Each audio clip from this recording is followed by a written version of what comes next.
कि अगर औरत की अर्निंग ज़्यादा है या उसका ओहदा ज़्यादा बड़ा है, तो आम तौर पर उसको ख़्याल आता है वही जो आपने पहले सवाल में कहा कि जी हमें साथ नहीं रहना चाहिए। उसको लगता है कि मेरा स्टेटस, मेरा पैसा, मेरा मकाम किसी और शख्स को ज़्यादा डिज़र्व करता है। मैं देखिए, अगर इसको हम थोड़ा-सा अपोज़िट करके देखें जी, जी। कि 90% मेल ज़्यादा अर्निंग करता है फीमेल से। क्या कभी मेल ने इस शर्त के ऊपर बीवी छोड़ी है कि मेरी अर्निंग ज़्यादा तुम्हारी कम है?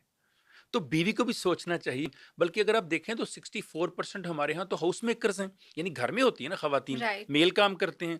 तो क्या कभी मेल ने इसलिए बीवी छोड़ी कि क्योंकि ये कमाई नहीं करती, काम नहीं करती, इसको छोड़ दूँ?